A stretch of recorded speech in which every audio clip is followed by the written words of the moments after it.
Bienvenidos a esta sesión de la Semana Mundial del Agua, titulada Servicios de Saneamiento y Agua en Asentamientos Informales. Buenos días, buenas tardes. Welcome to this session, WASH in Informal Settlements, What Can We Learn from LAC? Esta sesión va a ser desarrollada en 2 idiomas con interpretación simultánea. Las personas que necesiten la traducción, la interpretación en inglés, pueden escanear si no escanearon el QR code, el código QR que estaba en pantalla o en la entrada, pueden ir a bajarse la aplicación Interprefy y desde la App Store o del Google Play conectar los auriculares, ingresar el código del evento, que es www.11817, que es el número de esta sesión, y conectar. Abre la aplicación y elige si quiere conectar en español o en inglés. Las instrucciones están aquí y esperamos que sean fáciles de seguir. If you need simultaneous interpretation in English, please follow these indications. Download the free Interprefy app from the Apple Store or Google Play. Plug your headphones and click OK.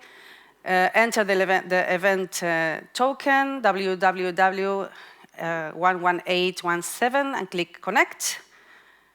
Open the app, select your preferred language, and listen to the interpretation. From the rest, I'll speak in Spanish. Muchísimas gracias entonces por participar de esta sesión de la Semana Mundial del Agua. Mi nombre es Virginia María Escurrena, yo trabajo como gestora senior del Instituto Internacional del Agua de Estocolmo en el Departamento de Agua y Saneamiento. Y tengo el placer de moderar esta sesión. Espero que les parezca interesante. Hemos preparado una sesión en la que tenemos 2 partes. La primera, vamos a escuchar las palabras de apertura de Marcello Bassani, el especialista líder del Banco Interamericano de Desarrollo en Agua y Saneamiento, que nos va a situar un poco, va a dar la bienvenida oficialmente y nos va a situar en cómo va a ser la sesión.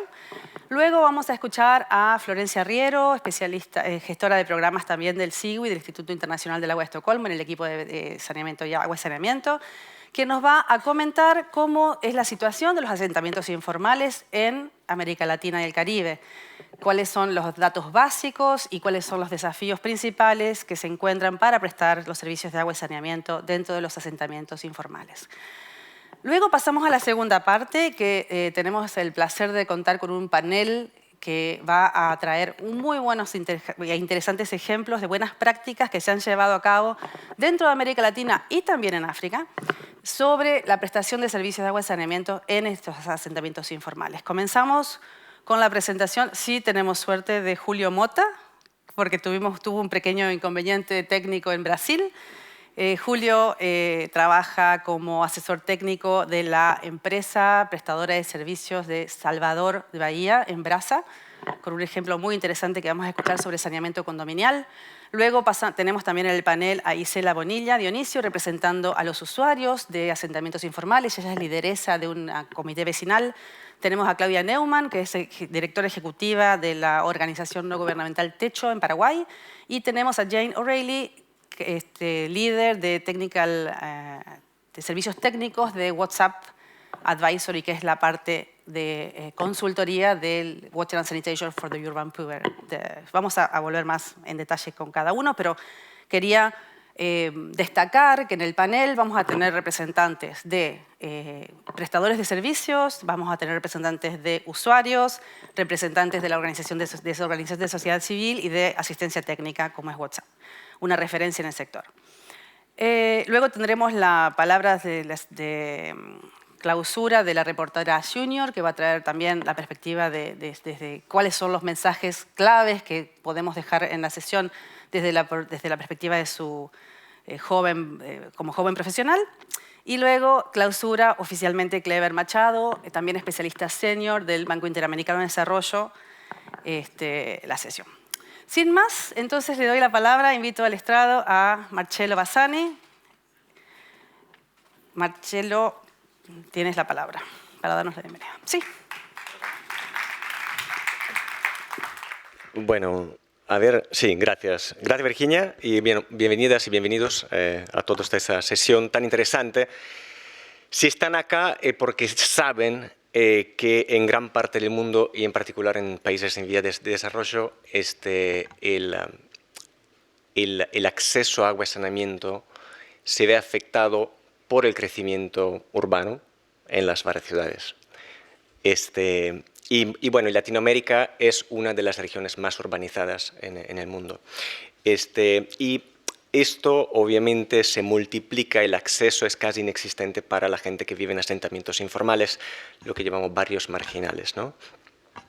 Acá es donde se concentra la población más vulnerable.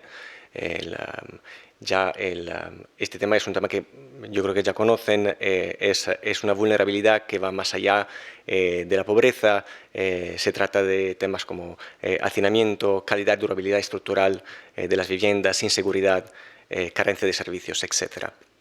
A nivel mundial se estima que el 25% de la población vive en asentamientos informales. Kaboom es un número importante. En América Latina se ha hecho mucho en las últimas décadas, pero aún así en número absoluto se estima que 100 millones de personas viven en situaciones precarias en la región. Si no me equivoco, al día de ayer teníamos 650 millones más o menos en América Latina, así que 1 de 6 vive en condiciones precarias. Otros estudios dicen 1 de 5 personas viven en situaciones precarias. ¿Cuál es el gran problema? El gran problema es que estos asentamientos, estos barrios, no son considerados en los planes urbanos, ¿no? En los planes formales urbanos de las ciudades. ¿Por qué? Porque obviamente atrás hay un trabajo extremadamente complejo, que es un trabajo legal, es un trabajo social, es un trabajo tecnológico, técnico, financiero, comercial, etc.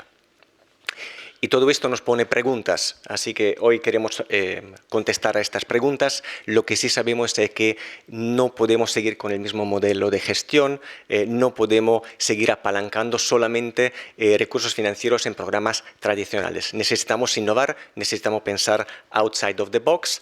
Por esto estamos acá. Esta sesión se enmarca en una colaboración realmente interesante que hicimos con el BID con socios históricos como Siwi y con IL Utilities. Lo que hicimos son dos cosas. Uno es un diagnóstico, sacamos una foto un poco de cómo está la región en términos de acceso a agua y saneamiento en barrios informales. Y también creamos una caja de herramienta que va a servir como guía para los actores involucrados en el trabajo en este tema. El objetivo principal de esta sesión es presentar buenas prácticas en diferentes frentes de gobernanza, modelos de servicios, tecnologías, etc. Contamos con un panel que es espectacular, así que gracias a los panelistas que vinieron acá. Y bueno, y también animamos obviamente a la audiencia en hacer preguntas, por favor, fomentamos esta discusión, que es un tema realmente entre lo más delicado y más importante en la región. Así que muchas gracias por acompañarnos y bueno, disfruten la sesión. Gracias. Muchísimas gracias, Marcelo, por esta introducción. Y entonces, sin más, voy a invitar a Florencia Riero. Florencia Riero es gestora de programa del SIGUI y es quien lideró ese estudio del cual Marcelo estaba haciendo referencia. Así que Florencia tiene muchísima información muy interesante sobre cuál es la situación de los servicios de agua y saneamiento en América Latina y el Caribe. Florencia, y los desafíos que se encuentran. Tienes el piso. No me escuchan, ¿no? Bien, ahora creo que sí. Ahora sí. Buenas tardes, gracias a todos por estar aquí. Un placer compartir esta sesión con ustedes. Quiero contarles un poquito de este diagnóstico que hemos hecho de la situación de acceso a WASH, agua, saneamiento e higiene en asentamientos informales de la región. Sin más, vayamos a ello. En las últimas décadas, América Latina y el Caribe ha sufrido un crecimiento acelerado, encabezado, caracterizado por la falta de planeación, de control, de ordenamiento territorial.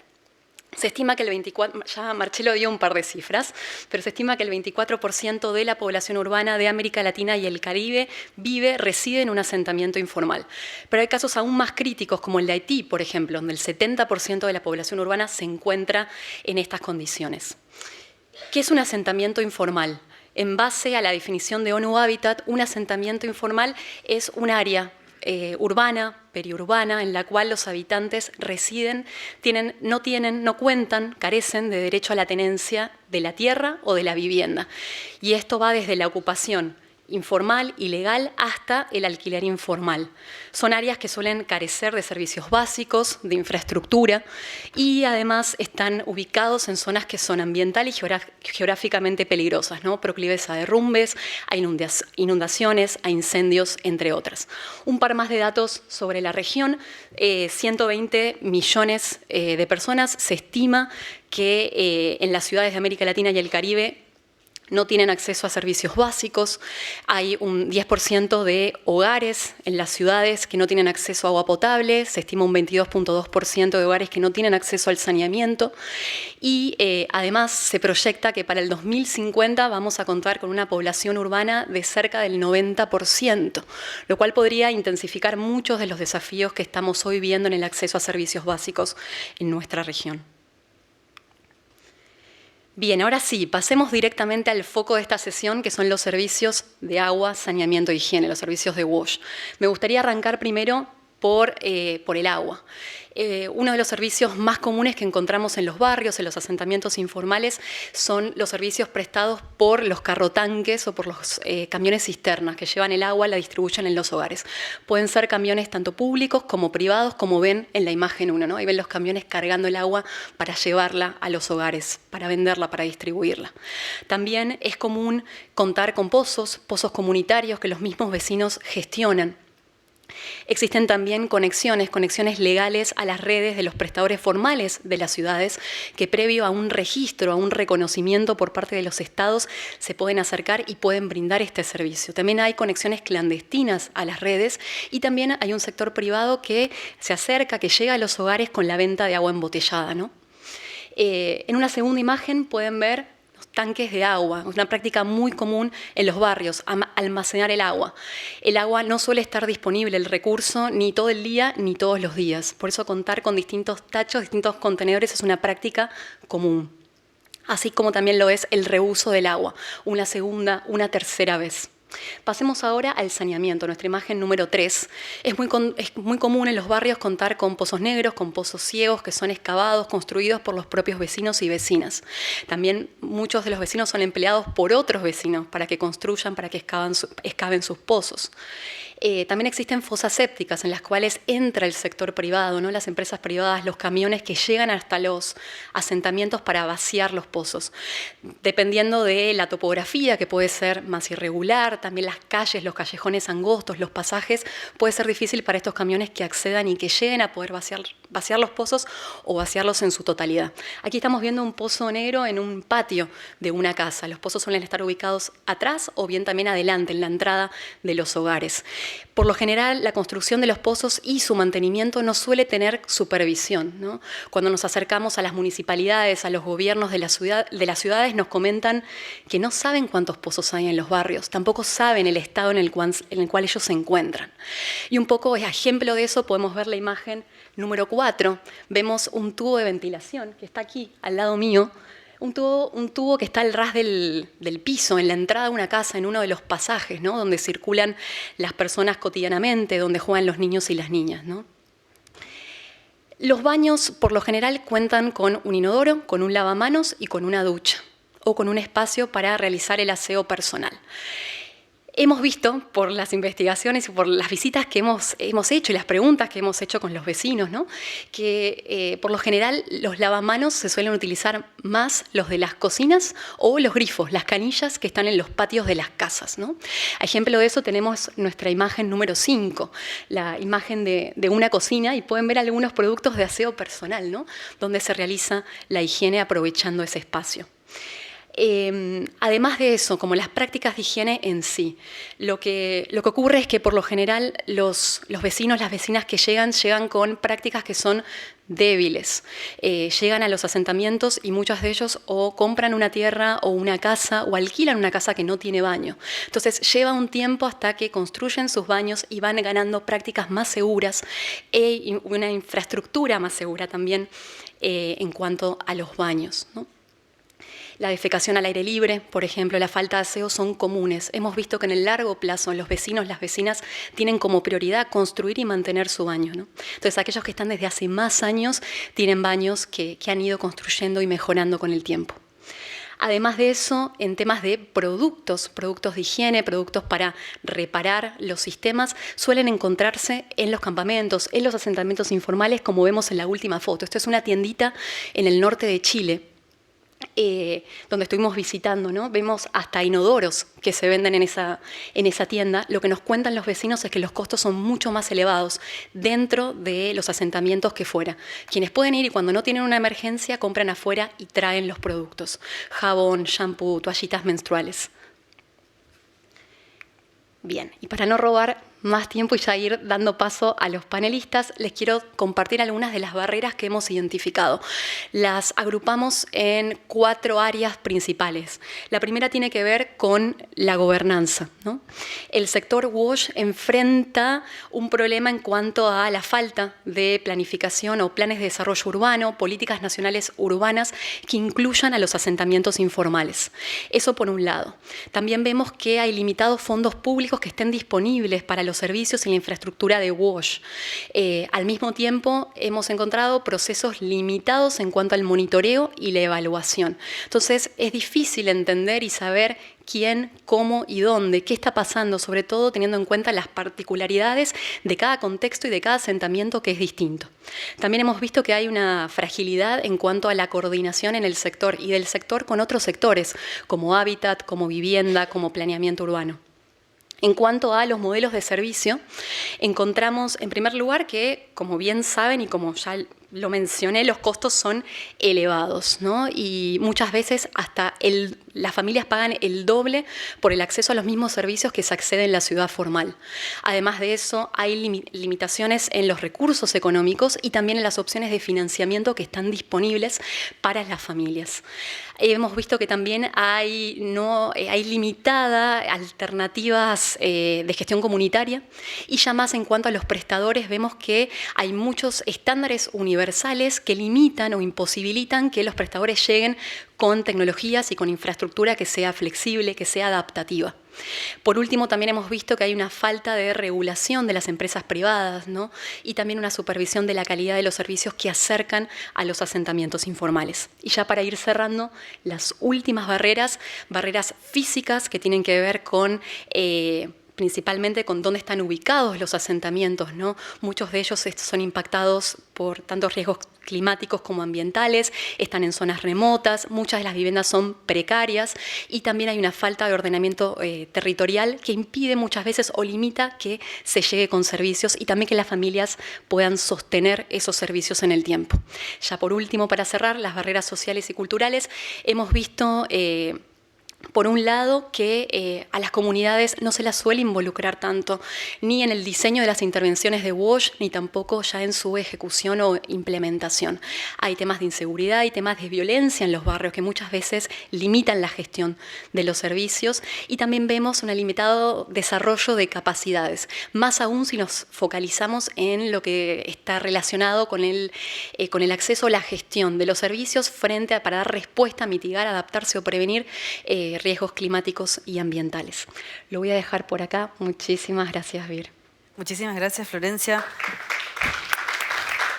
Excelente resumen, pantallazo en 7 minutos de la situación de los asentamientos informales y servicios de agua y saneamiento en América Latina y las barreras.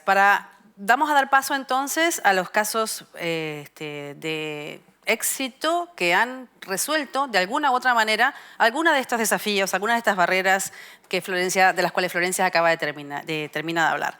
Tenemos como primer caso, como primer panelista, al ingeniero Julio César Rocha Mota. Julio César es, como dije anteriormente, es director técnico, asesor técnico de la empresa prestadora de servicios de Salvador de Bahía. Para que tengan una noción, una idea de los volúmenes, esta empresa prestadora de servicios presta servicios a 12 millones de personas en Brasil. Y él nos va a comentar el ejemplo del saneamiento condominial. Muchos de ustedes habrán escuchado hablar de saneamiento condominial. Nos va a explicar qué es, cómo funciona, cuáles son las ventajas, cuáles son los desafíos. Y queríamos destacar que el ejemplo que va a presentar de Salvador de Bahía es, junto con Brasilia, los ejemplos mayores, o sea, los esquemas de saneamiento condominial más grandes del mundo que se han conocido en este momento. Tenemos entonces, antes de darte la palabra, Julio César, aprovecho a presentarte. Y Julio César también va a hablar en inglés, entonces quien necesite interpretación puede comenzar a utilizar los auriculares. Julio César Rocha Mota es ingeniero químico, graduado en la Universidad Federal de Bahía, máster en Ciencias de Desarrollo Sostenible de la Universidad de Brasilia. Inició su carrera como ingeniero en industrias químicas y consultor ambiental. Desde 2005 trabaja en la empresa bahiana de aguas y saneamiento, en BASA, donde desarrolló acciones como gerente de proyectos y medio ambiente, gerente regulatorio, gerente general del sistema de alcantarillado del área metropolitana de El Salvador, gerente de desarrollo operacional y actualmente es asesor técnico de la dirección operacional del área metropolitana de El Salvador. También es director general del Instituto de Medio Ambiente del Estado de Bahía. ¿Estás con nosotros, Julio César Mota?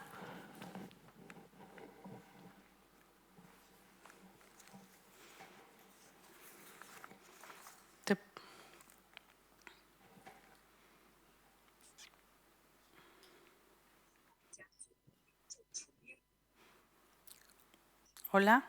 Estoy mute. Ok, ahí estamos. Sí, te vemos. Okay, I'm here. Ok. Well, Bienvenido. thank you, Virginia. Florencia, can you show the photo of Salvador? Well, I will talk about the city of Salvador in the state of Bahia, Brazil. The drinking water and sanitation service are provided by State of Bahia Water and Sanitation Company, Embasa. The city has 2.5 million residents and it has strong social inequality. As these photos shows, the formal and informal city separated by a public park. The city has almost 7% of its population in informal settlements. Our challenge is provide good services to both cities as well.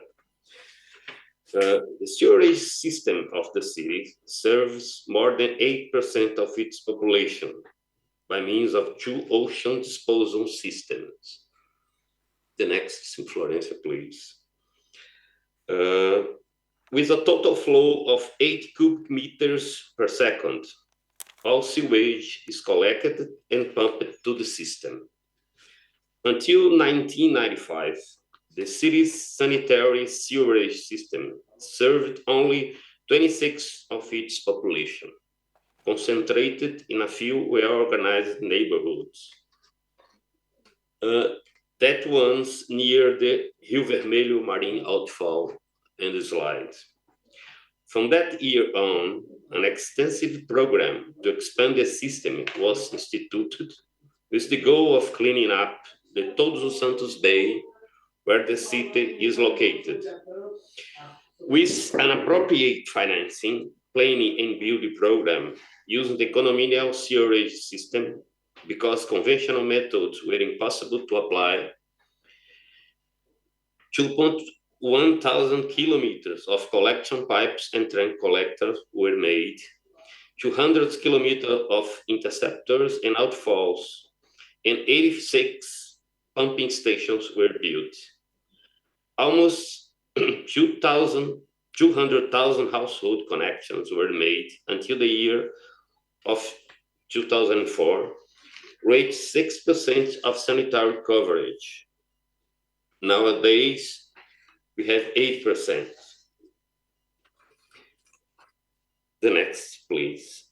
I study contracted with the Federal University of Bahia, evaluate the impacts of the program on the population. In this graph, data for children aged 0 to 3 years old shows that comparing 1997, when the program began, with 2003, when households were already connected, there is a reduction in the prevalence of enteric disease, in this case, Ascaris lumbricoides.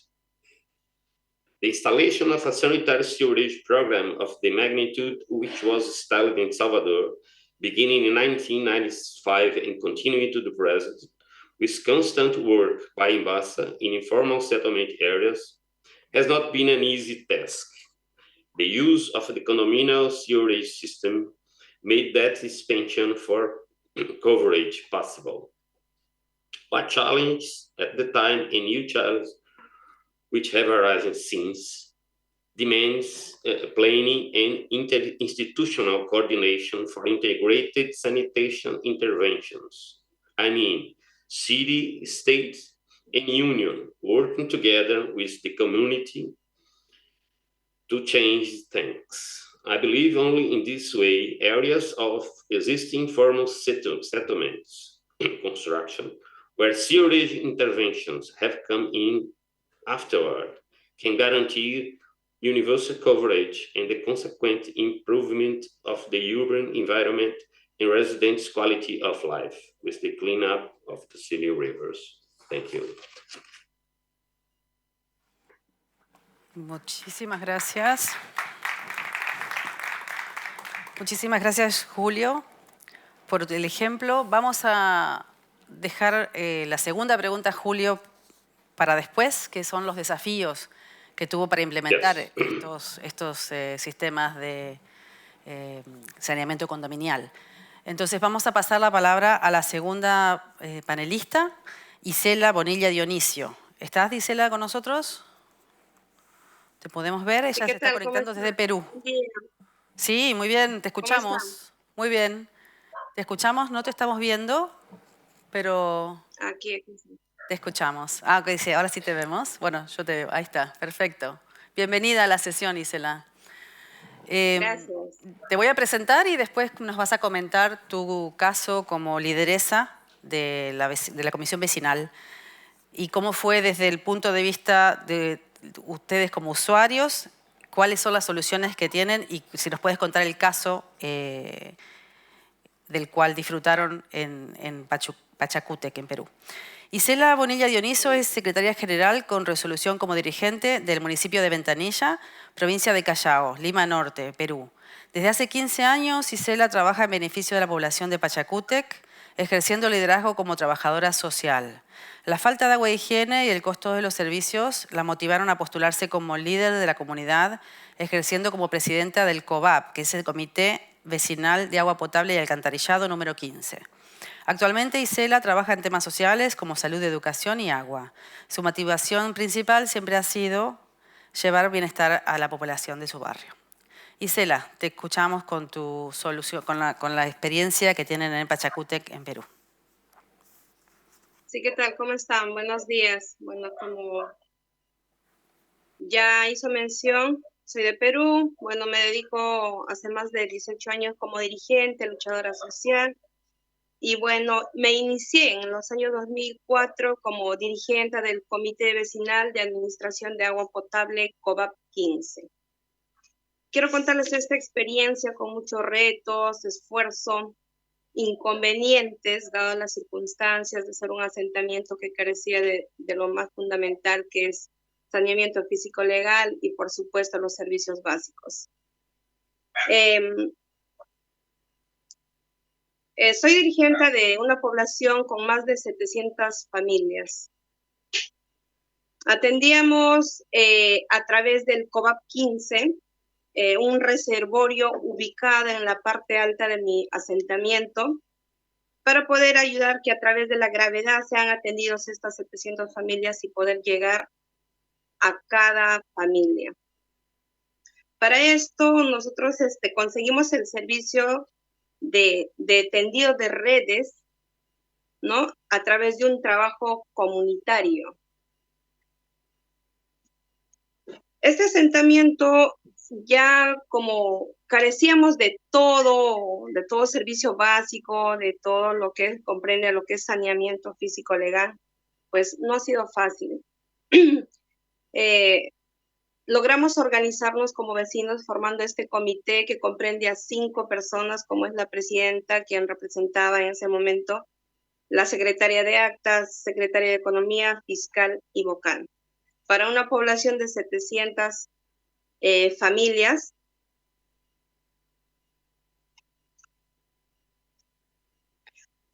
Bueno,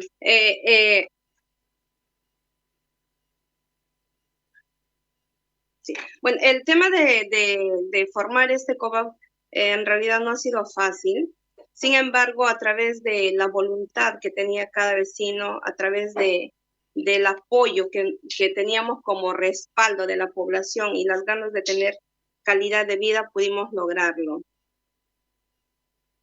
El servicio conseguimos como un asentamiento alejado de las redes de agua potable, alcantarillado. Antes de contar con el COBAP, nosotros comprábamos agua de los camiones cisterna a un costo promedio de 2,50 soles a un cilindro de 200 litros, ¿no? Lo que comprendía era, el gasto era excesivo porque comprábamos diariamente de 3 a 4 cilindros y por familia pues llegaba un presupuesto de 10 soles diarios, ¿no? Los camiones cisternas no tenían acceso a las casas, dado que nosotros no teníamos acceso pues a las calles, que era pura arena, ¿no? No podíamos tener el acceso a los camiones cisterna, y es por lo mismo que nos dificultaba, lo que quiere decir que nosotros comprábamos los cilindros, tachos, tinas a cuadras de nuestro domicilio, que dificultaba el traslado a nuestras casas, que bueno, cada vecina tenía que realizarlo a través de los baldes, galoneras, tinas, en fin, que era un sacrificio diario porque dadas las dificultades. Es así como nosotros a través de la ONG alternativa y logramos organizarnos y trabajar el trabajo de comunidad para poder hacer el tendido de redes, ¿no? Cada vecino, por ejemplo, nos correspondía hacer un trabajo de 20 metros, de 18 a 20 metros, el cavado para atender las redes, que no era nada fácil, dado que era un tema, un suelo arenoso, que teníamos que necesitar ciertamente agua, ¿no? Para poder cavar, y no era fácil. Evidentemente teníamos que llegar a todas las casas, a todas las calles, iniciar desde el punto del reservorio que estaba en la parte alta. Sin embargo, se logró este tendido de redes, se logró el tendido de redes y pudimos ubicar los pilones en cada calle de mi asentamiento humano, que comprendía a más de 30 manzanas, es decir, 30 calles, ¿no? Paralelas, dividido en los 2 grupos residenciales que en su momento se manejó. Gracias a todo eso también a la fuente cooperante, que nos facilitaron la mano de obra calificada, los materiales para el tendido de redes, en la instalación de los pilones, en las partes adecuadas de toda mi población. Es así que nos organizamos para la distribución del agua interdiario. Nosotros compartíamos el agua interdiario, es decir, de mi población de 700 familias se ha dividido en 2 grupos de 350.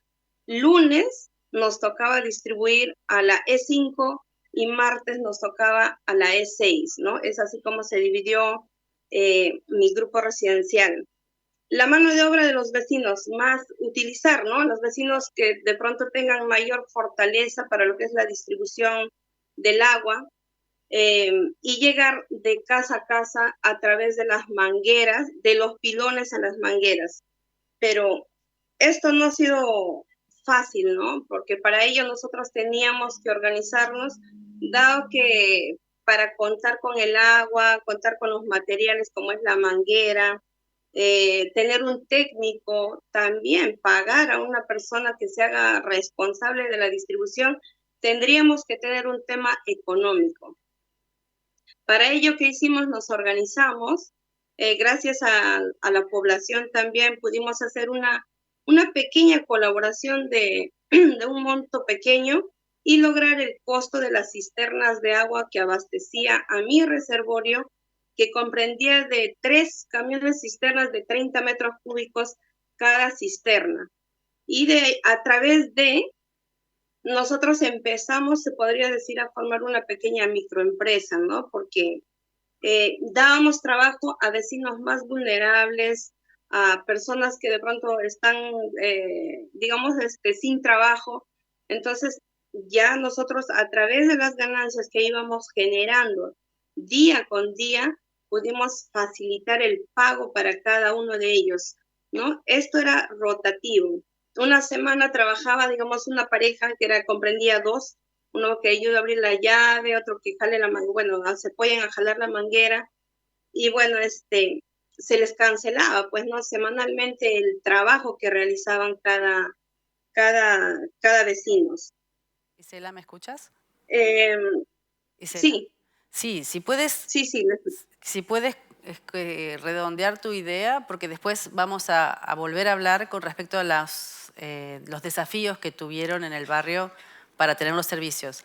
Si puedes dar unas palabras finales para comentar el caso y pasamos ya al tercer panelista, si te parece, okay, por favor.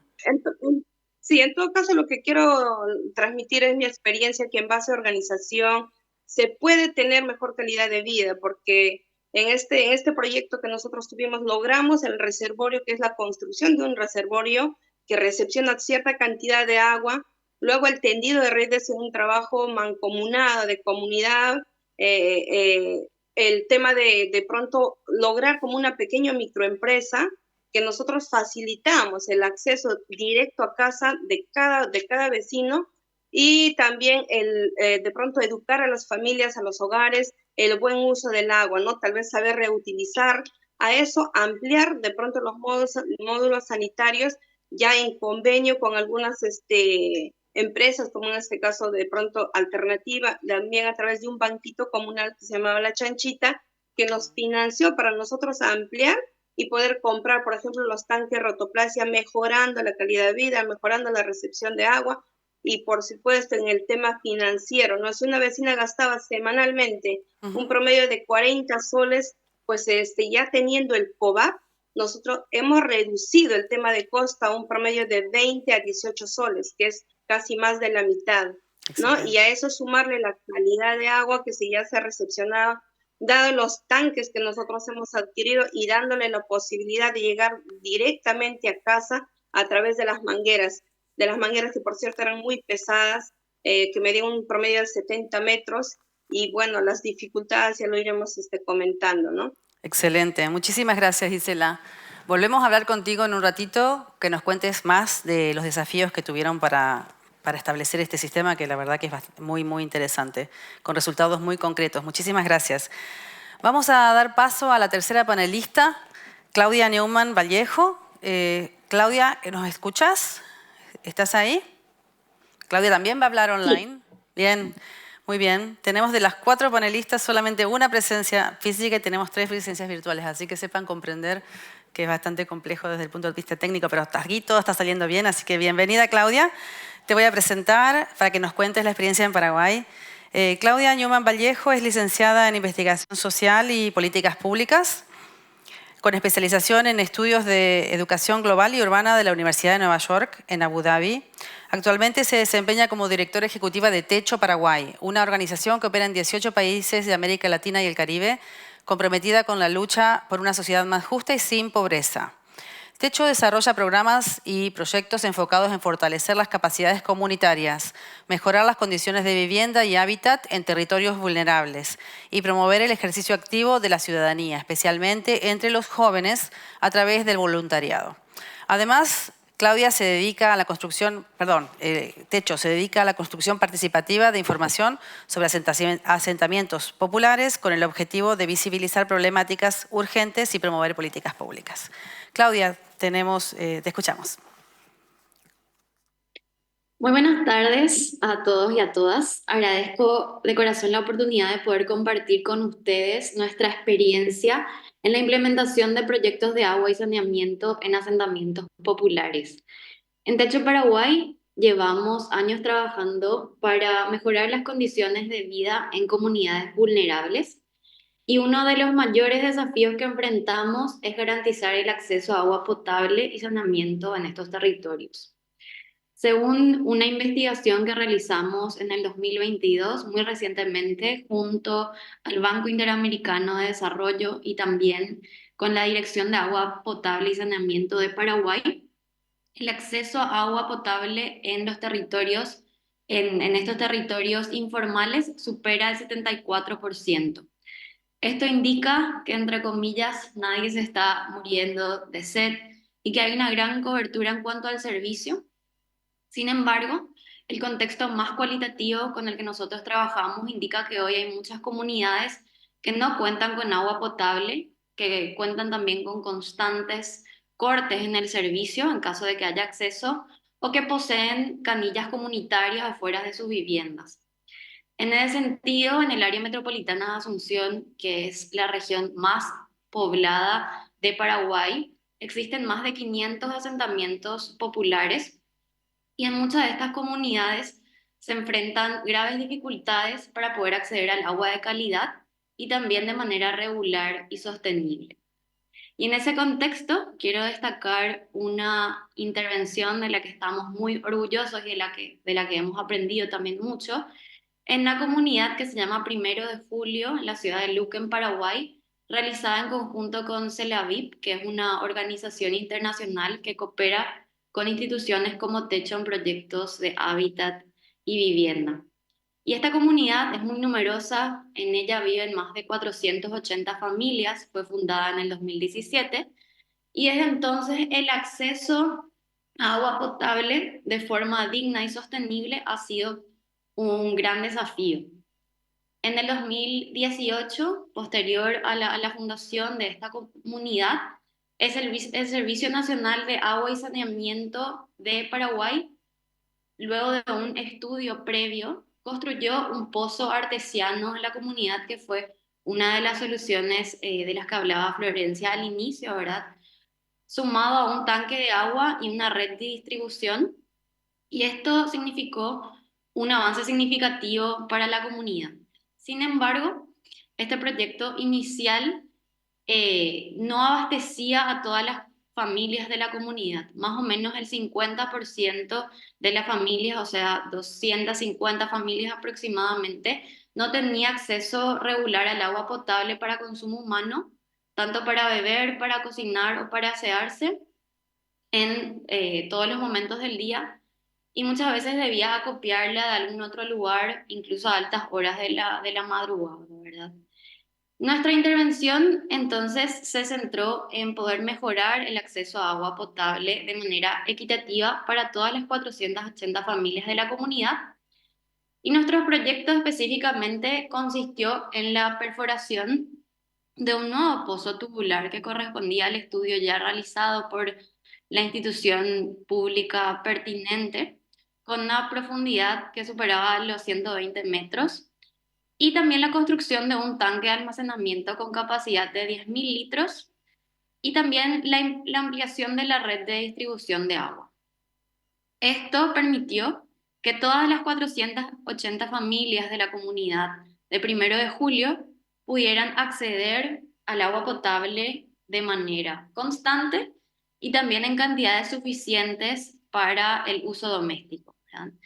Y hace poquito, cuando Florencia nos pidió que podamos presentar sobre este proyecto, del cual le comenté en una llamada hace unos años, bueno, le llamé a María, que es referente de la comunidad de Primero de Julio, y le pedí que me hable nuevamente del impacto, y me dijo que hoy en día, después del proyecto, ya estamos tranquilos, no hay más problemas de agua para consumo humano, ya sea para tomar, para cocinar o para bañarse. Y también me habló de que antes ni siquiera se podía apagar los fuegos que muchas veces ocurren en estas comunidades. Entonces que hoy en día, si llega a existir la presencia de fuego en la comunidad, están tranquilos. Y bueno, este testimonio refleja un poco el impacto tangible del proyecto en esta comunidad tan numerosa. Y es un poquito el proyecto y el impacto que ha tenido en las familias. Muchas gracias. Muchísimas gracias, Claudia. La verdad que muy interesante la experiencia y cómo también hasta se pueden minimizar los riesgos y se puede vivir no solamente con el agua potable, pero también con la tranquilidad de que la familia puede evitar un daño mayor por el tema de los incendios en particular. Preparen al público, les anticipo que va a haber, por supuesto, tiempo de preguntas y respuestas, así que para cualquiera de los presentadores hasta aquí o de los panelistas, por favor, preparen sus preguntas. Y con esto quería darle paso a Jane Oley, porque no todo es América Latina y el Caribe aquí en esta sesión y no todo es virtual, también tenemos una presentadora presencial, así que aquí la tenemos con nosotros. Jane trabaja para Water and Sanitation for the Urban Poor, la parte de Advisory. Sabemos que cuando hablamos de asentamientos informales, un actor ineludible es Water and Sanitation for the Urban Poor. Entonces quisimos invitarla. A pesar de que no trabajan en América Latina, queríamos saber qué pasa en África, qué podemos aprender de África, cómo se pueden establecer pasarelas de comunicación, de aprendizaje, de colaboración, basados en las experiencias de un continente en el siguiente y qué ve ella como desafíos. Entonces tenemos a Jane Oley, que es directora. Bienvenida, si quieres pasar, te presento. Es directora de Servicios Técnicos de WhatsApp Advisory, que es la rama de consultoría de Water and Sanitation for the Urban Poor. Tiene casi 3 décadas de experiencia trabajando en la mejora de los servicios básicos de agua, saneamiento y gestión de residuos sólidos en ciudades de África, Asia y América Latina. Ha coordinado proyectos y programas regionales y nacionales para IFI, agencias de las Naciones Unidas y donantes bilaterales, incluyendo el programa de gestión de residuos sólidos de América Central de ONU Habitat y la iniciativa de reciclaje inclusivo del BID. Dentro de WhatsApp Advisory ha encabezado el trabajo sobre saneamiento inclusivo de toda la ciudad, brindando apoyo a gobiernos municipales, empresas de servicios públicos y proveedores de servicios privados en la planificación estratégica y empresarial, el diseño de implementación de modelos innovadores de prestación de servicios y el desarrollo de marcos normativos, institucional y regulatorio para facilitar la prestación de servicios de saneamiento equitativos para todos en la ciudad. Jane, vas a hablar en inglés, ¿no? Sí. So, she's speaking in English. I'll leave you. The floor is yours. Thank you. It's been a while since I've worked in Spanish, so I'm going to speak in English if you don't mind. Okay, so many thanks to SUI and to IDB for the opportunity to contribute to this panel. I've been asked to bring a perspective from outside the Latin American region, and I'll be drawing upon WSUP's work to support service providers to deliver equitable wash services in sub-Saharan Africa. Yeah, good, we're on the right slide, excellent. So compared to Latin America, Africa has about double the population. Urbanization rates are lower, about 45%, but they are increasing. We're getting significant urban migration into cities in sub-Saharan Africa. And nearly all of these countries, as we've seen in Latin America, are having significant challenges to deliver basic services across the city. And finally, there's an annual wash spending deficit of $73 billion. That's about 5 times the annual spending deficit that exists in Latin America. Next slide, please. I've selected Lusaka in Zambia to illustrate the challenges that cities are facing in serving informal settlements and to talk a bit about how they are approaching that. So Lusaka itself had a population of 2.7 million in 2018, and that's expected to grow to about 5 million by 2035. Around 70% of the population live in peri-urban areas, equivalent to informal settlements, and 90% of these residents rely on on-site sanitation. So there is a formal sewerage system, but it only serves around 9% of the whole population of Lusaka. Lusaka relies heavily on groundwater for its drinking water supply, so it's very important that they preserve the quality of that water. They're also very much hit by climate effects. There's increasing water scarcity, which affects the surface water supply, the groundwater supply, but it also affects the access to electricity because they rely heavily on hydroelectric power, which will then in turn affect your water supply because you're pumping from groundwater. In addition, there is an increase in extreme weather events, which is caused, often these peri-urban areas are in more vulnerable areas, so there is becoming more frequent flooding, and what we're getting is more seasonal cholera outbreaks. So there's significant reasons why there's a significant challenge that they need to address. Next slide, please. So LWSC is the utility that's responsible for the provision of water and sanitation in the city. It used to be called Lusaka Water and Sewerage Company, because at that time it was responsible for water supply, but it was only really responsible for the management of the sewerage system, which, as I've said, only covered about 9% of the population. But in 2018, the regulator, NOASCO, revised the mandate to include on-site sanitation and fecal sludge management, which meant that overnight, Lusaka Water gained another additional 90% of customers. It then, I think it's indicative that obviously then they changed their name to Lusaka Water and Sanitation Company because now they were covering the whole city with sanitation. That change and in addition to that, the targets that they have in terms of the Zambia Vision 2030 to achieve universal access by 2035, and the imperative to preserve the groundwater in Lusaka has meant that there has been a change of focus, and Lusaka Water has, over the last 6-8 years, begun to pay more attention and try to improve sanitation services in these peri-urban areas. And I tried to, given the presentation that Florencia gave on the aspects that have came out in the study, I've tried to put that a little bit into. There's been activity in all of those aspects.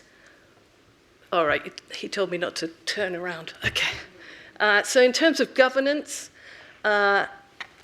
sanitation is clearly in the wider Lusaka master plan. It's included along with the other sectors, so there are actions there. The utility itself, the first step it had was to develop its on-site sanitation strategy, and then in 2017-18 was supported in the development of a business plan for the development of FSM services, which will be managed through the utility. They've also had to invest in new service models and infrastructure. The aim of this was to have a complete service chain for sanitation, all the way from improved containment, climate-resistant containment, so that we don't get the overflow, we don't get contamination within the city, within the peri-urban areas, improvements to the emptying and transport service, and also investment into wastewater treatment and fecal sludge treatment. And finally, community involvement. So communities in these peri-urban areas have been involved in both the design of interventions, in their implementation, and now they are continuing to work in the monitoring through the water watch groups. So that's a little bit about what's happened in Lusaka. Thank you, Jenny. Thank you very much. This example. In the program, we had another round I'm sorry, disculpen. Decía que en el programa teníamos otra ronda de preguntas para los panelistas, pero como empezamos más tarde, creemos que va a ser mejor abrir en este momento el piso para preguntas. Y si no hubiera preguntas o si utilizáramos bien el tiempo, podemos después hacer la segunda ronda, porque tenemos miedo de que no haya la oportunidad de que ustedes interactúen y eso es lo que no nos gustaría. Entonces, tenemos los 4 casos presentados, tenemos el estudio que presentó Florencia. No sé si hay preguntas o comentarios. No puedo ver. Si alguien quiere intervenir, preguntar. Online no hay preguntas, ¿no? Recuerden que esta sesión también está siendo compartida online. No veo preguntas en la sala. ¿No? Sí, adelante. No sé si compartimos aquí. Gracias. Si puedes presentarte, decir de qué organización y la pregunta. Gracias.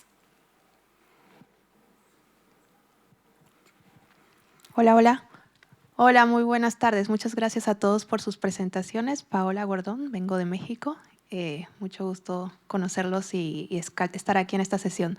Quería preguntarles, no es para alguno en concreto, sino a ver quién ha tenido alguna experiencia parecida en los asentamientos informales, en donde finalmente se logra conseguir financiamiento para proveer de algún tipo de servicio de agua o de saneamiento, pero hay algún líder local que no necesariamente es la persona adecuada porque exige un pago que no debería exigir o que de alguna manera pide otro tipo de favores a cambio de poder dar agua a la comunidad, ¿no? ¿Cómo han trabajado esas situaciones o cómo deciden en qué asentamientos informales sí trabajar y cuáles no? Muchísimas gracias, Paola. Presumo que para Isela, ¿no? Que sabemos que en el caso de Isela tuvo experiencias parecidas. No, disculpen. Isela, ¿escuchaste la pregunta? Sí, hablaba respecto... A ver, ¿me dice por favor? ¿Me escuchan? Sí, te escuchamos. Sí, te escuchamos bien. Sí, decía la pregunta, por favor, ¿me ayuda? Sí, la pregunta es si hubo algún caso, en tu caso, bueno, la experiencia tuya de tu liderazgo vecinal, si sabes de algún caso en el cual hay algún líder comunitario que pide algún favor especial para decidir a quién le va a dar agua y a quién no, que utiliza su poder para buscar más dinero para beneficio propio o para beneficiar a gente que no necesariamente es elegida de una manera justa. Es así, ¿no? ¿Está bien resumida? Bien. Sí. Efectivamente, mira, uno de los retos que nosotros, bueno, en mi caso y como comité vecinal tuvimos fue exactamente eso, ¿no? Comprender acá el tema dirigencial, el tema político, ya cuando uno tiene resolución, pues digamos, ciertamente tiene el poder o dominio sobre la población, ¿no? Que está fortalecido por entidades públicas, como en este caso la municipalidad, que se lleva la región, otra entidad pública, ¿no? Nosotros sufrimos digamos, ese maltrato, por decirlo así, de parte del dirigente. Cuando ya se vio fortalecido mi comité bajo la distribución que nosotros hacíamos a favor de mi población, el dirigente tuvo la osadía, por decirlo así, ¿no? De querer impedir que nosotros sigamos trabajando en cuanto a la distribución. A veces nos rompía los caños, nos presentaba tales dificultades y por supuesto también que ciertamente condicionadas algunos, los que nos traían el agua en ese entonces, que eran los camiones cisternas, también tuvieron cierto, digamos, complot, ¿no? El tema de precio, por decir, ya nos empezaron a subir el costo de la cisterna, algunas veces ya no llegaba, entonces eso ha sido también, digamos, un impedimento, ¿no? Para que nosotros podamos fortalecer más en ese entonces el COVAC. Sin embargo, a Dios gracias, siempre hay personas pues que quieren trabajar a favor de su población, que sí entienden la necesidad de este elemento vital, nos pudieron ayudar en ese momento. En ese entonces fue la ONG Alternativa, entonces se pudo lograr modificar eso, erradicar eso de cierto modo, tal es así que a Dios gracias a este dirigente que se dedicaba exactamente, ¿no?, extorsionar, se podría decir, a la gente que distribuía el agua, ya no está al día de hoy. Muchísimas gracias, Isela. ¿Alguno de los panelistas quiere dar ejemplos también de cómo se ha resuelto un problema de mala gobernanza dentro de algún caso de provisión de servicios en los asentamientos informales? Si no, pasamos a la siguiente pregunta. Sí, hay otra pregunta por ahí. Gracias.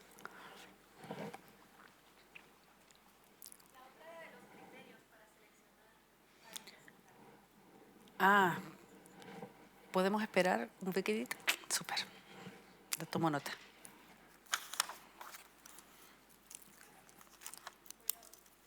¿Sí? ¿Me escuchan? Bueno, muchísimas gracias a todas las presentaciones. Muy bueno el alcance y el contexto que lograron darnos en este poco tiempo. Mi nombre es Verónica Guzmán de Siwi. Mi pregunta va dirigida a Claudia. En el contexto de su proyecto, bueno, no me quedó claro si tenían también un componente de saneamiento, tal vez lo mencionaste, se me fue, pido disculpas si fue así, me gustaría que me comentes un poco más. Y también ver cuáles son, como ustedes como organización, los siguientes pasos en el contexto de agua potable y saneamiento. Tal vez temas de infraestructura o ya pasar a un tema de incidencia política en los tomadores de decisiones para dar un paso más allá. Eso, muchísimas gracias. Bueno, muchas gracias por la pregunta. De hecho, a nivel internacional, porque bueno, operamos en 18 países de Latinoamérica y el Caribe, tiene como estos dos componentes, uno de trabajo estrecho con el territorio para desarrollar programas y proyectos en torno a vivienda principalmente y también a hábitat, y como hábitat entendemos también servicios básicos, el acceso a servicios básicos de calidad, y ahí va el acceso a agua y el acceso a saneamiento. También temas de regularización de tierras, que muchas veces en nuestros territorios, al menos en Paraguay, el tema de la tierra es un limitante para acceder de forma digna y regular a estos servicios básicos, ¿verdad? Entonces, eso por un lado, y por otro lado, nosotros también trabajamos en lo que es la incidencia en políticas públicas que puedan resolver este problema de fondo, ¿verdad? Y para esto nosotros trabajamos principalmente en el relevamiento de información en conjunto con otras organizaciones y también con instituciones públicas. En ese sentido, al comienzo del panel mencioné que realizamos este estudio en el 2022 sobre el estado de agua, saneamiento e higiene en los asentamientos populares del área metropolitana de Asunción, que es el territorio en Paraguay que más tiene asentamientos.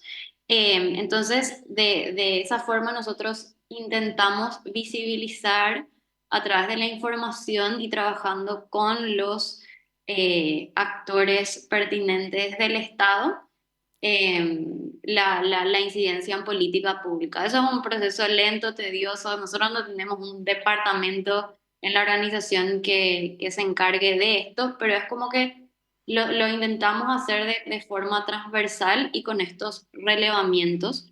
Y en ese sentido, bueno, nosotros trabajamos el saneamiento y el agua posterior a nuestros programas de vivienda en las comunidades.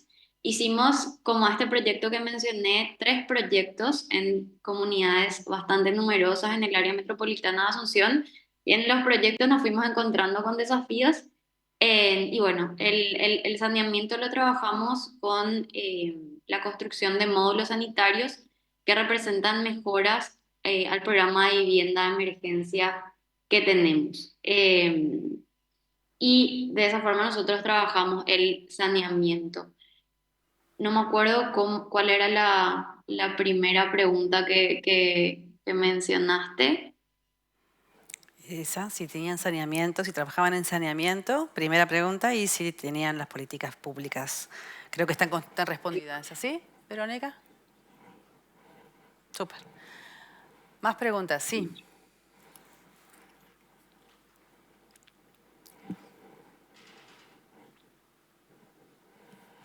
Gracias. Mi pregunta es para WhatsApp. for Jane, sorry. So I'll ask in English. So you mentioned that you'd worked in Latin America previously, I think, and now primarily in Africa. So I just wondered what sort of lessons you've brought from working in Latin America, and are there any primary differences between working in the two regions?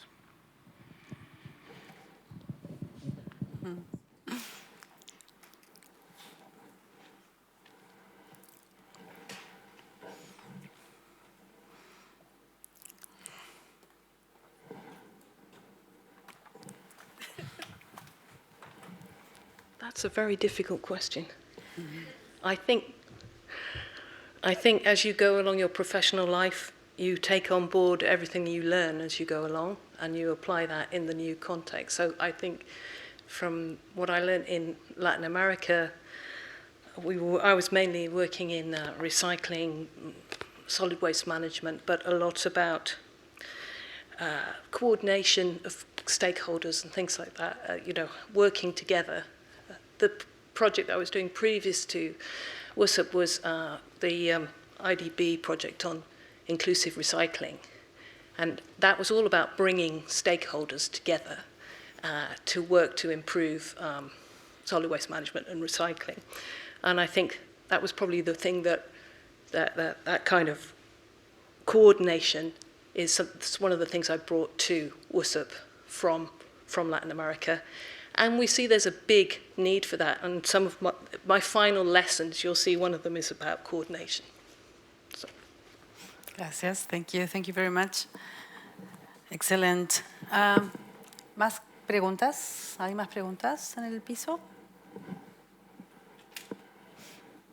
Si no, tomamos la pregunta primera de Paola sobre los criterios para seleccionar asentamientos. Se la podemos dar a Julio Mota, como la empresa de Salvador de Bahía, empresa proveedora de Bahía, de Salvador, decide cuáles son los asentamientos en los cuales se va a trabajar, cómo se evita que se consideren discriminaciones en unos y en otros, cuáles son los criterios para trabajar dentro de un lugar y no en otro.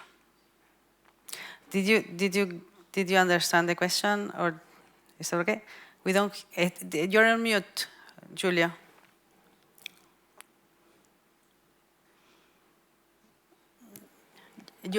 Sorry, you are on mute. Do you hear me?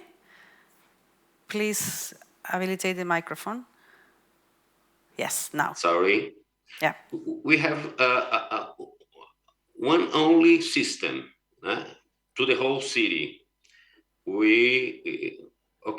To work in informal settlements, it's very, very difficult, much more difficult than urban areas, but we don't make difference between informal and formal areas.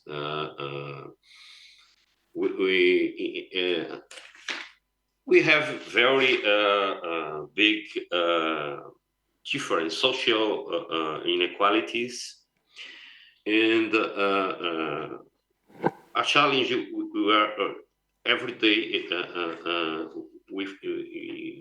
we have is that new areas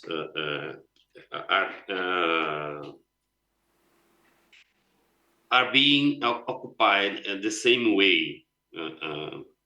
So we have to spend a huge lot of money to get sanitation in these new areas.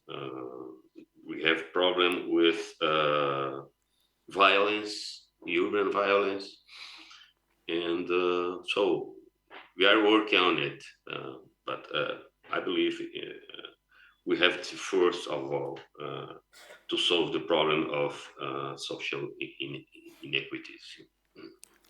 Excelente, thank you, Julio. Muchas gracias. Vamos a hacer una ronda entonces. Si no hay más preguntas en la audiencia, podemos hacer una ronda de los desafíos para implementar estas soluciones, que es lo que habíamos previsto. 2 minutitos cada panelista, si nos puede comentar ¿Cuáles son los desafíos que tuvieron para implementar la solución o la buena práctica que compartieron con nosotros? Y empezamos por Julio, ya que estamos con usted. Well, the success of the program was mainly due to the use of the condominium system, without which it would be impossible to install networks and connection with the households that occupy urban land informally. So it was very important to us, the existence of adequate financing. The IDB financed $300,000 in 1995 to beginning this program. We have to have a management structure capable of planning, designing, building, and then operating and maintaining this system. It's a day-by-day challenge to operate this system. So we have historical social inequality that have not been solved in this, as I told, new disorderly occupation have continued to appear every day, limiting the operation, maintenance, and the expansion of the sewerage system. We have problems with non-payment and urban violence that promotes vandalism and intimidates the population and Embasa employees. I would say this is the biggest challenge. Thank you. Thank you very much for this briefing summary of the challenges you face with the condominium sanitation. You hear me? Yes, we can. Can you hear me now? Thank you. Thank you. Vamos entonces a continuar con Isela. Si nos puedes decir en 2 minutitos cuáles fueron los desafíos principales una vez que implementaron el programa en la comunidad de los reservorios, los tanques, las líneas que construyeron los mismos vecinos, cuáles eran los problemas que tuvieron. En 2 minutitos, por favor. Sí. Bueno, habiendo logrado ya todo este proyecto de redes extendidas, con la compra de mangueras, en fin, creo que uno de los desafíos fue también mejorar el tema de calidad de vida. Por lo mismo se implementó el tema de módulos sanitarios, llegando a convenios, pues, ¿no? De instalar dentro de cada casa y a través también de los tanques, mejorando el tema de recepción, el tema de calidad de agua. Otro desafío también fue el tema del buen uso del agua, ¿no? Saber reutilizarlos, educar a las familias, educar a los niños en cuanto al uso del agua. Tomando en cuenta, por supuesto, que Pachacútec es donde vivimos, donde mi asentamiento es digamos, un pueblo, era un pueblo desértico, ¿no? Que gracias al día de hoy también nos propusimos a cambiar y modificar todo eso, se siguió trabajando y el día de hoy contamos ya con la instalación condominial, tenemos agua, desagüe y alcantarillado y bueno, eso creo que ha sido un gran logro, ya logrando lo que es el saneamiento físico legal, también lo que es la titulación y bueno, luego de ello ya el saneamiento físico legal, ¿no? Digamos, considero un gran desafío porque no ha sido nada fácil, dado las circunstancias, pues, ¿no? de que se aquejaba en ese momento. Otro de los retos también en mi condición de mujer, ¿no? De mujer, de madre, como yo, muchas mamás, muchas mujeres, hemos tenido que afrontar tales situaciones, pero con la satisfacción de tener ya cada uno, digamos, un módulo dentro de casa, tener una pileta, tener una ducha, tener mejor calidad de vida en términos generales y mejorando la salud de los niños y de toda la población. Muchísimas gracias, Isela, por compartir y sobre todo siempre traer como mujer a veces los desafíos se agregan un poquito más, ¿no? Escuchamos entonces a Claudia, si quieres compartirnos con nosotros 2 minutitos de cuáles fueron los desafíos que quedaron pendientes para implementar la solución. Bueno, este fue el primero de este tipo de proyectos que implementamos desde Paraguay, si bien a nivel internacional se desarrollan otro tipo de soluciones en cuanto a agua y acceso a agua. Este fue el primero de este tipo que realizamos en Paraguay y por eso tuvimos varios desafíos y aprendizajes. Fue un proyecto que lo implementamos a lo largo de un año y que querría resaltar dos. Bueno, el primero creo que es siempre en todo proyecto de Paraguay y bueno, cuando trabajamos desde las organizaciones externas que no viven o no son parte del día a día de la comunidad, de tratar de entender cuál es el problema o sea, sin anticipar una solución, ¿verdad? Entonces, hacer que nuestro proyecto pueda estar realmente conectado a el problema, al contexto y también a las posibilidades del contexto para poder asegurar la sostenibilidad del proyecto. En ese sentido fue clave para nosotros porque teníamos la idea de trabajar en un proyecto de agua con esta agente cooperante. Entonces elegimos a un par de comunidades donde hicimos unos diagnósticos, donde charlamos con las comunidades y bueno, vimos esta comunidad muy numerosa donde el impacto iba a ser muy grande. Entonces ahí fuimos a través de diferentes procesos identificando el problema y esta posible solución. Entonces, involucramos a la comunidad desde el inicio, escuchando sus perspectivas sobre el problema y sus ideas para la solución. Y finalmente lo que hicimos fue promover o mejorar algo que ya existía en la comunidad sin inventar algo de cero que no iba a tener sostenibilidad. Entonces, hoy en día en la comunidad tiene una comisión que se encarga de la sostenibilidad de este proyecto. Ellos cobran una cuota solidaria de $2 a las familias para mantener el proyecto mes a mes. Algunas familias no pagan, pero bueno, se van realizando actividades de recaudación de fondos en caso de no llegar a los fondos necesarios para poder sostener el proyecto. Y aparte de eso, como el proyecto se hizo con la comunidad e involucrando a toda la comunidad, ellos constantemente buscan soluciones para los problemas que aparecen y hoy en día, bueno, estamos como que en esa última etapa de intentar regularizar por completo esta segunda etapa del proyecto que fue iniciada con un organismo estatal para que este proyecto esté completamente regularizado, ¿verdad? Y ahí el segundo desafío que es siempre poder trabajar con las instituciones del Estado.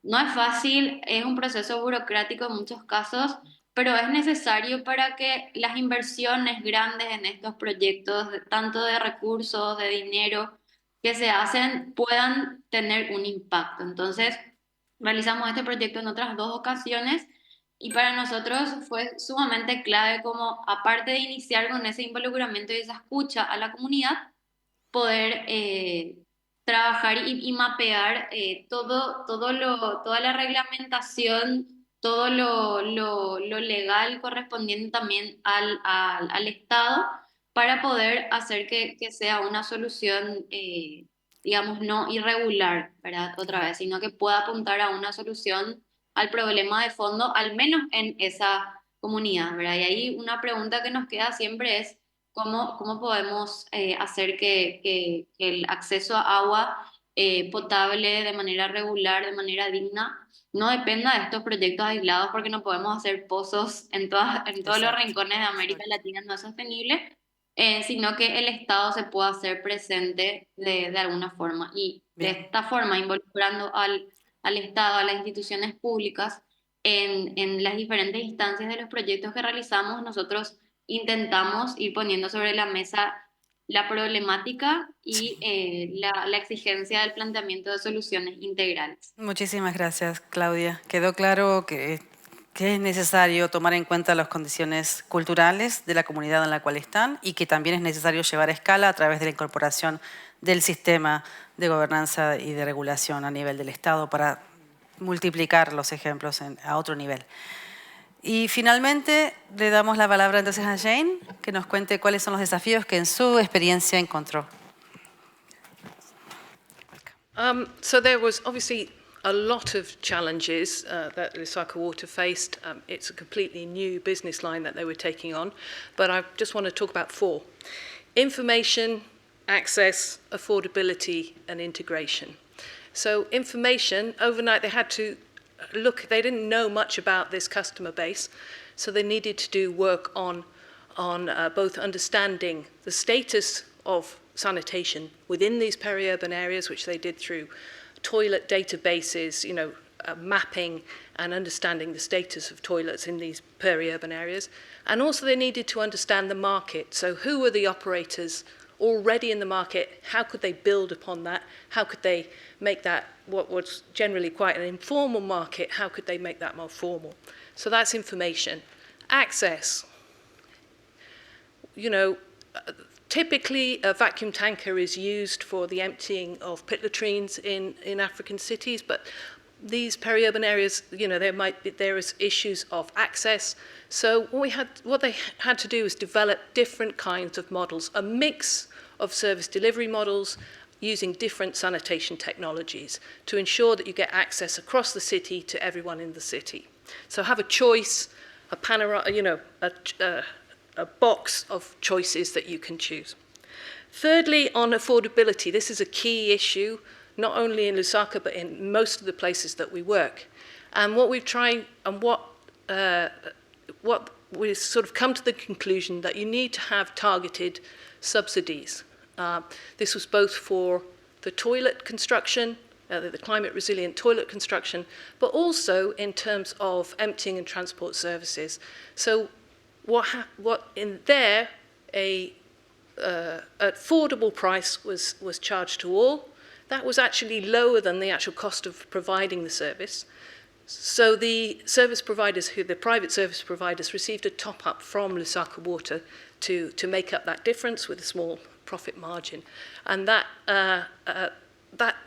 led to an increased take-up of the service. Now, obviously, there needs to be work to continue the sustainability of that model, but it had a definite effect on take-up of the service.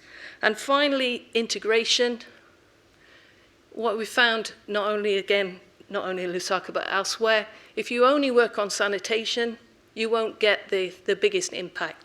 So where, coordination with other sectors, in this case in Lusaka, in parallel to sanitation, there was a lot of work on solid waste management. This will achieve greater impact, a more positive impact within the peri-urban areas.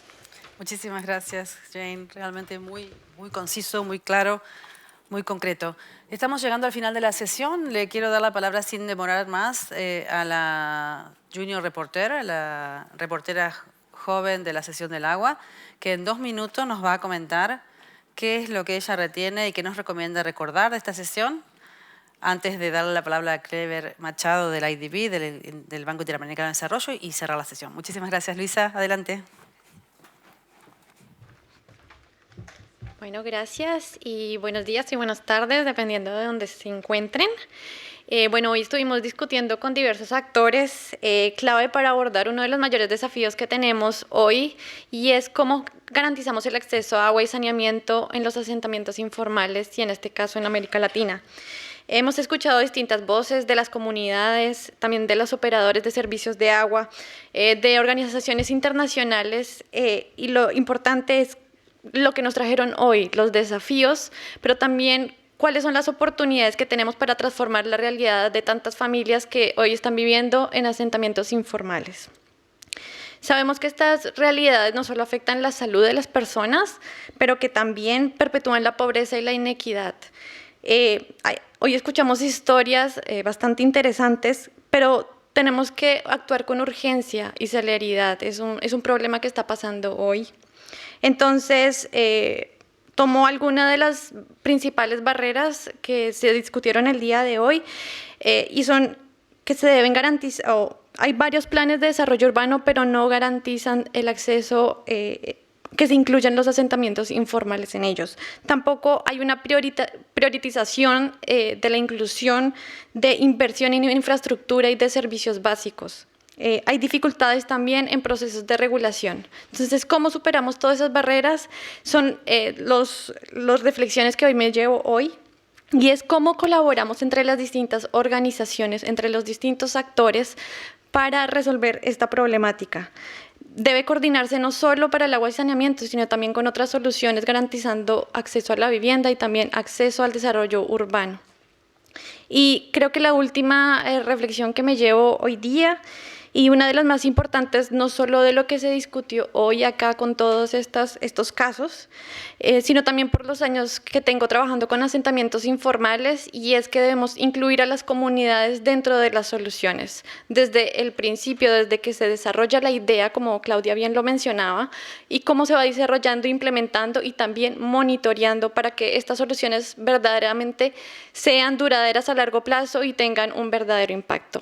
Esas son mis reflexiones y espero que actuemos con urgencia como lo mencionaba. Gracias. Muchísimas gracias. Muchísimas gracias, ingeniera Luisa, porque no veo por qué no habría que mencionarlo. Entonces, sin más, doy la palabra a Clever Machado, que es especialista líder, economista líder del Banco Interamericano de Desarrollo, que nos dé su conclusión y el cierre final de la sesión. Muchísimas gracias. Excelente. Muchas gracias. Buenas tardes, buenos días con todas y todos. Súper rápido, tengo un minuto. Mira, yo quiero, antes de cerrar, me gustaría decir algo.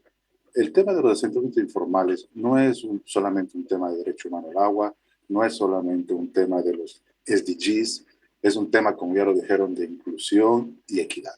Las poblaciones en barrios informales crecen día a día. No conozco una estadística de cuántas familias se forman o cuántos hogares se forman o cuántas viviendas se construyen cada día en asentamientos informales, pero imagino que son muchas. Y son poblaciones vulnerables. Y existe una vulnerabilidad social, existe una vulnerabilidad económica, existe una vulnerabilidad sanitaria, existe una vulnerabilidad de género, existe una vulnerabilidad cultural. Y estas cosas es por lo que nosotros queremos trabajar el tema. Ya lo han dicho todos y no voy a repetir. El tema de los asentamientos informales no es solo un tema de acceso a agua y saneamiento, es un tema de acceso a higiene, es un tema de acceso integral a todos los servicios básicos, drenaje, microdrenaje, macrodrenaje, electricidad, vías de acceso, porque si tú no tienes vías de acceso, ¿cómo puedes mantener la infraestructura? ¿Cómo puede entrar el carro de basura? Saneamiento no es solo alcantarillado, saneamiento es drenaje, saneamiento es residuos sólidos, y como bien lo dijo al final, y lo han dicho ya todos, es un tema integral de desarrollo territorial, es un tema donde tiene que entrar en todas las políticas, en todos los planes de desarrollo, en los planes directores de acceso. Nosotros hemos trabajado, Brasil es modelo, es referente en el tema de alcantarillado condominial, pero también es referente con los programas que hacemos en Manaus, más de 25 años que tengo el placer y el honor de trabajar con ellos en todo lo que es la recuperación ambiental de los asentamientos informales, y es muy desafiante. El tema de asequibilidad es muy importante, pero el tema más importante es la capacidad y la regulación, de tal manera que los proveedores puedan entrar a dar servicio. En muchos países no pueden entrar a dar servicio porque son áreas informales, no tienen derecho de propiedad. En algunos países como Argentina tienen una manera de resolver estos temas con derechos de uso temporales, de tal manera que se puede entrar a trabajar con ellos. Y más que nada, no hay una sola solución. Hemos visto todo lo que nos han dicho. Tiene que estar la comunidad envuelta, tiene que la comunidad empoderarse de los programas, pero eso así no es suficiente a veces. Entonces, yo me gustaría llamar a todos a reflexionar cómo podemos trabajar en barrios informales de una manera mucho más, la palabra en portugués, abrangente, mucho más integrada, con otros actores.